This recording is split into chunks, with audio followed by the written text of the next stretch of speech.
before the end of the day, I would be remiss if I didn't take a chance to thank all of our sponsors, our generous sponsors. You can't pull off an event like this without support.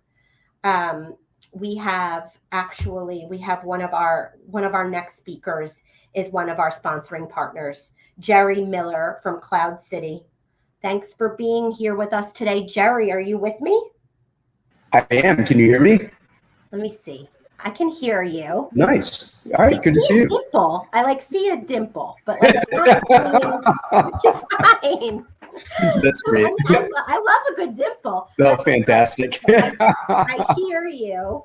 Yeah. What have you got for us? You have slides for us? I think my understanding was that this was going to be a Q&A. So Q&A. My marketing director may have sent some slides over. Okay. I think we were just going to chat. Okay, let's just chat. Is it me, Nazi? Are we just chatting? I think we're going to just chat. Okay, hold on one second. Let me get my questions for you. Sounds great. I'm prepared for my hard-hitting questions. I'm always prepared. I heard that about you, Jerry. Jerry, can you tell us a little bit about Cloudticity? Yeah, it's Cloudticity. We started. Cloudticity. Yeah, Cloudticity. We started the company in 2011, so we're after post our first decade of business. And from day one, we've had a singular focus on helping healthcare organizations successfully leverage cloud technologies.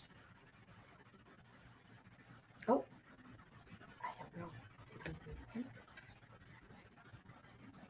Wait, so I lost you for a second. Can you hear me now? I can hear you now. Okay. Yeah, so I was saying that our mission in life has been to help healthcare organizations successfully leverage cloud technologies. We've been in business for over a decade, and that's all we've ever done. But why should healthcare organizations move to the clouds like AWS and Azure? Well, it's a great question. Hard-hitting. Yeah, so healthcare has traditionally been a little bit behind in terms of technology adoption, but it's an industry that can use a tremendous amount of modernization. And so cloud technology tends to be more accessible, more affordable, more secure, which is really important in the healthcare industry because it's the #1 target for hackers. And most importantly, it helps address the issue of agility. And so healthcare organizations, in order to effectively help their patients, have to leverage new technology quickly. They've got to take advantage of technologies like electronic health records, all the way through advanced technologies like machine learning. And there's no quicker way to be able to adopt technologies like that than leveraging cloud. So, but what are the challenges though? I mean, so it seems like a good thing to do, but Yeah. What are the challenges that healthcare organizations run into when they're trying to like undergo the cloud transformation? No, very good question. The mistake that we see organizations make is when they try to think about cloud as just another data center out there. And so the difference with cloud is it's programmable infrastructure. So in a traditional data center, you've got physical servers and physical racks and wires and cables and heating and cooling and electricity and that sort of thing. All of that is done with software in the cloud. And so being able to effectively leverage cloud means that you have to start thinking about your data center not as a physical place, but as a programmable set of infrastructure. And organizations that can sort of make that shift in mindset are able to take advantage of some of the enhanced agility that cloud brings. But organizations that think about cloud as just another data center tend to not gain the advantages that are available. And so one of our missions in life at Cloudticity is to help healthcare organizations think differently about their computing infrastructure and leverage the unique capabilities of cloud so that they can drive their missions forward with an enhanced level of agility. So this agility, how can it put your business ahead? Tell me, what do you mean by agility? So in most cases, agility means being able to do things faster.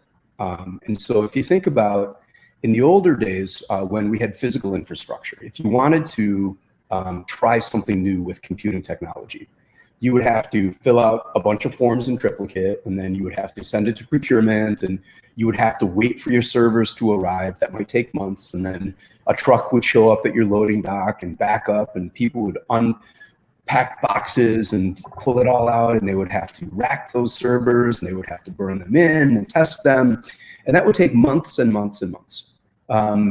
And because you were buying physical computers, physical servers, you would have to guess at how much capacity you would need. So how much disk space do you need, or how much CPU do you need? And in most cases, you would either overestimate it, which means you would buy way too much, or you would underestimate, which means that you didn't spend enough to actually successfully complete the experiment. With cloud, you can do that same thing in moments. And, we have a client that one of my favorite things that their CIO ever told us was that working with Cloudticity, things that used to take months now only take moments. And so the agility that cloud brings is primarily around being able to provision infrastructure extremely fast, pay only for what you use, and then tear it down at the end of the experiment. And that's just not something that you can do in a physical data center. That makes sense to me. Yeah. I mean, it sounds like the smart move. It's a great move. We've seen, healthcare companies were initially a little bit reticent to adopt cloud, mostly around security concerns of moving their protected health information outside of the walls of their data center into somebody else's data center. But as we found out, cloud is actually more secure.